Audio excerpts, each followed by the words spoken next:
Hay algo que la mayoría de las personas nunca se atreve a admitir en voz alta, que gran parte de su vida la han pasado hablando de lo que van a hacer en lugar de hacerlo. No es pereza, exactamente. Es algo más profundo, más sutil, más difícil de ver, porque hablar de los planes se siente productivo, se siente como avanzar. Y esa sensación, ese alivio momentáneo que viene de contarle a alguien lo que piensas hacer, es precisamente la trampa en la que caen los que nunca llegan a ningún lado.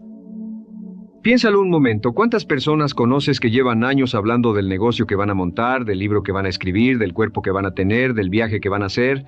¿Y cuántas de esas personas, cuando las ves años después, siguen hablando exactamente de lo mismo, con la misma emoción, con los mismos argumentos, como si el tiempo no hubiera pasado? Eso no es ambición, eso es teatro. Y lo más doloroso es que muchas veces tú eres el actor principal de esa obra, sin saberlo. Existe un fenómeno que los psicólogos llevan décadas estudiando, y que tiene que ver con lo que sucede en el cerebro cuando verbalizamos nuestros objetivos. Cuando anuncias una meta, cuando la dices en voz alta frente a otros, el cerebro experimenta algo muy parecido a la satisfacción que vendría de haberla alcanzado.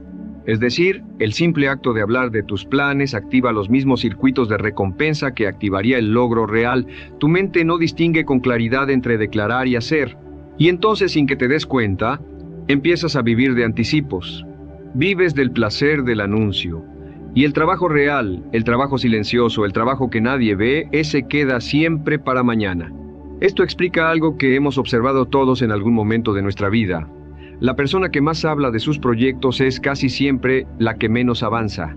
Y la persona que avanza de verdad, que construye algo real, esa persona raramente anuncia nada, simplemente aparece un día con el resultado. Y todos se preguntan cuándo lo hizo, cómo lo hizo, de dónde sacó el tiempo. La respuesta es simple, lo hizo en el tiempo que los demás estaban hablando. Quiero que por un momento recuerdes una promesa que te hiciste a ti mismo hace algún tiempo, no a alguien más, a ti, una promesa íntima, privada. Una de esas en las que dijiste, a partir del lunes, todo cambia. ¿La recuerdas? Ahora pregúntate con honestidad, ¿cambió? ¿O te encontraste días después haciendo exactamente lo mismo de siempre, pero con un poco más de culpa encima? No te lo pregunto para herirte, te lo pregunto porque esa distancia, ese espacio entre lo que dices y lo que haces, es el lugar donde se construyen o se destruyen las vidas. Y entender por qué ese espacio existe es el primer paso para cerrarlo de verdad. Hay una antigua noción filosófica que viene del pensamiento estoico y que durante siglos fue considerada una de las verdades más fundamentales sobre el carácter humano. El valor de un ser humano no está en sus palabras, sino en sus acciones consistentes.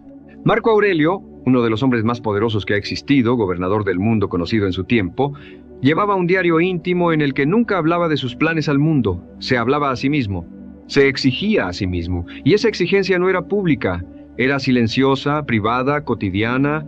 Él entendía algo que muchos de nosotros olvidamos, que la disciplina verdadera no necesita audiencia. Porque hay dos tipos de personas cuando se trata de construir algo. Están los que necesitan que los demás sepan lo que están haciendo para sentir que vale la pena hacerlo. Y están los que hacen, independientemente de si alguien los está mirando o no. Los primeros dependen de la validación externa como combustible. Los segundos tienen una fuente interna que no se agota cuando nadie aplaude. Y la diferencia entre estos dos tipos de persona no es de talento, ni de recursos, ni de circunstancias. Es de arquitectura mental. Es de cómo han entrenado su relación con el esfuerzo y con el reconocimiento. Ahora, no estoy diciendo que compartir tus metas sea siempre un error. Hay contextos en los que verbalizar un compromiso frente a alguien de confianza puede ser útil, puede crear una estructura de responsabilidad real. Pero hay una diferencia enorme entre pedirle a alguien que te acompañe en un proceso y salir a anunciarle al mundo que vas a cambiar tu vida. Una cosa es privada, concreta y honesta, la otra es actuación. Y en el fondo, cuando somos brutalmente honestos con nosotros mismos, sabemos perfectamente cuál de las dos estamos haciendo en cada momento. Hay algo que los grandes constructores, los grandes artistas, los grandes pensadores tienen en común a lo largo de la historia, y es que su trabajo habla primero. Sus vidas no fueron conversaciones sobre lo que iban a hacer. Fueron la acción misma, repetida, perfeccionada, sostenida en el tiempo. Cuando escuchas los testimonios de personas que han construido algo duradero, rara vez te hablan de los anuncios que hicieron al principio. Te hablan de las mañanas en que no tenían ganas y lo hicieron igual, de los años en que nadie los veía y seguían trabajando, de la larga temporada de silencio antes del resultado visible.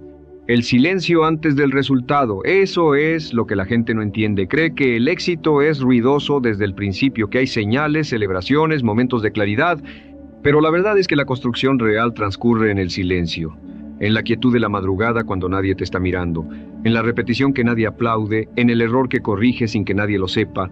Ahí es donde se construye todo lo que luego el mundo va a ver y admirar. ¿Cuántas veces te has encontrado explicándole a alguien tus razones para no haber hecho lo que dijiste que ibas a hacer? ¿Cuántas veces has elaborado una narrativa detallada, casi convincente, sobre por qué las circunstancias no fueron las ideales? Hay una trampa en eso también, porque cada vez que justificas la inacción, cada vez que construyes un argumento sólido para explicar por qué no avanzaste, estás usando energía mental que podría haber ido hacia el trabajo mismo. Y además te estás entrenando a ti mismo, te estás enseñando que la narrativa puede reemplazar a la acción. Y una vez que el cerebro aprende eso, lo hace cada vez con más facilidad, cada vez con más fluidez, hasta que eres un experto en explicar por qué no.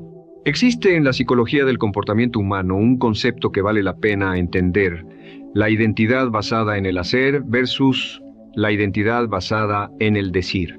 Cuando alguien construye su sentido de sí mismo fundamentalmente en lo que dice que es, en los planes que describe, en la versión futura de sí mismo que proyecta hacia los demás, queda atrapado en una forma muy específica de parálisis.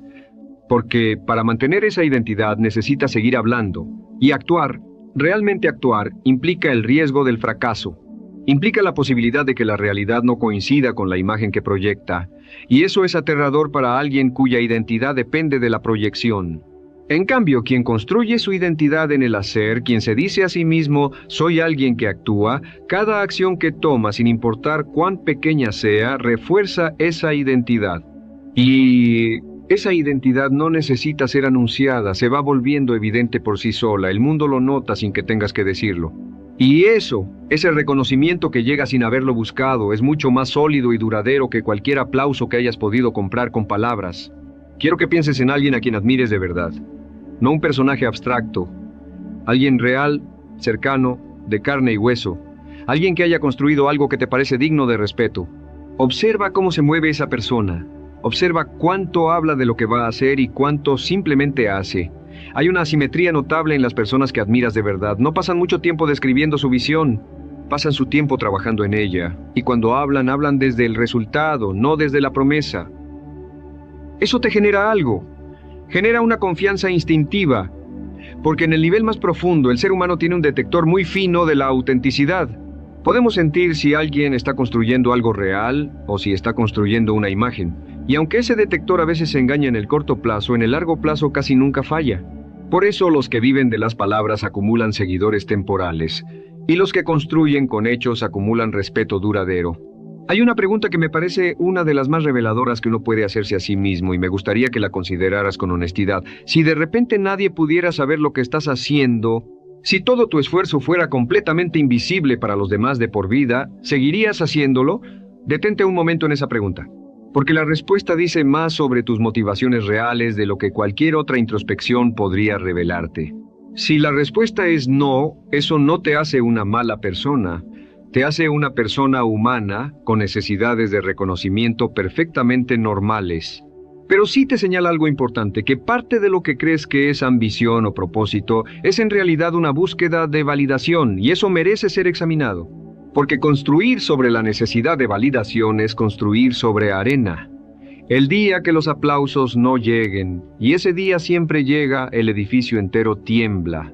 En cambio, cuando encuentras algo que harías aunque nadie lo viera, cuando encuentras ese trabajo que tiene sentido para ti en sí mismo, algo cambia en la forma en que te relacionas con el esfuerzo.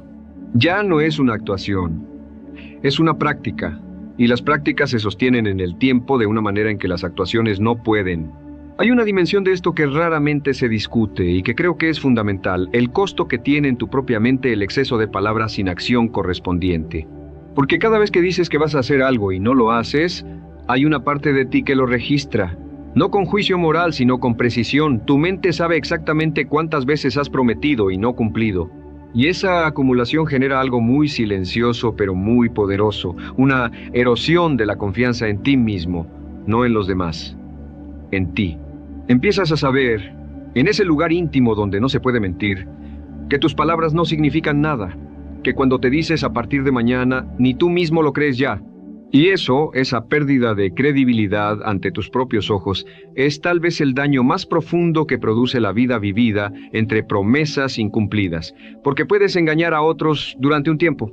Pero engañarte a ti mismo tiene un límite, y cuando ese límite se alcanza, cuando ya no puedes mirarte al espejo y creer lo que estás diciendo, la vida se vuelve una especie de actuación vacía que se sostiene cada vez con mayor esfuerzo y que produce cada vez menos satisfacción. La recuperación de esa confianza propia no viene de grandes gestos ni de anuncios grandiosos. Viene del pequeño cumplimiento repetido, viene de decirte que vas a hacer algo pequeño y hacerlo una vez, luego otra más. Cada promesa cumplida, aunque sea mínima, es un ladrillo en la reconstrucción de tu relación contigo mismo. Y con el tiempo, esa acumulación silenciosa de ladrillo sobre ladrillo construye algo que ninguna palabra hubiera podido construir: carácter real, confianza real. Una identidad que no necesita ser proclamada porque es evidente. Los resultados hablan un idioma que las palabras no pueden imitar. Cuando alguien llega con un resultado concreto, visible, tangible, no necesita convencer a nadie de nada. El resultado hace la conversación innecesaria. Y hay una elegancia profunda en eso. Hay algo en la persona que actúa más de lo que habla, que genera una especie de magnetismo natural. No porque esté tratando de generarlo, sino precisamente porque no está tratando de generarlo. Porque está enfocada en el trabajo, no en la imagen del trabajo. Avanzar en silencio no significa aislamiento, no significa no pedir ayuda, no significa no colaborar, no significa no compartir lo que aprendes. Significa que el eje central de tu vida no es la narrativa que construyes para los demás, sino el trabajo que construyes para ti y para lo que amas. Significa que cuando hablas desde el hacer y no desde el imaginar. Significa que tus palabras tienen el peso de la acción detrás de ellas, y ese peso se siente. La gente lo percibe aunque no sepa exactamente por qué. Hay personas que cuando hablan, aunque digan pocas palabras, generan un silencio a su alrededor. No porque sean intimidantes ni porque tengan un carisma sobrenatural, sino porque lo que dicen tiene densidad, tiene raíces en la experiencia real. Y ese tipo de autoridad que no se proclama, sino que simplemente existe, es el resultado de años de hacer más de lo que se dice y de decir más de lo que se imagina. Eso es lo que quiero dejarte hoy. No una lista de pasos, no una fórmula, sino una invitación a cambiar la pregunta que te haces cada mañana. En lugar de preguntarte ¿cómo voy a explicar lo que planeo hacer?, pregúntate ¿qué voy a hacer hoy que no necesite explicación? En lugar de preguntarte cómo me veo ante los demás, pregúntate ¿qué estoy construyendo en realidad? La vida silenciosa del que actúa no es más cómoda que la vida ruidosa del que habla. Es más exigente. Requiere tolerar la invisibilidad durante el proceso. Requiere actuar sin garantías de reconocimiento. Requiere confiar en que el trabajo tiene valor aunque nadie lo esté mirando todavía. Pero a cambio, ofrece algo que la vida de las palabras vacías nunca podrá dar. La sensación sólida, irreemplazable, de ser alguien que construye de verdad. Alguien en quien uno mismo puede confiar. Alguien cuya vida no es una promesa perpetua, sino una obra en curso, imperfecta, viva, real. El mundo no recordará lo que dijiste que ibas a hacer, el mundo recordará lo que hiciste, y lo más importante, tú lo recordarás.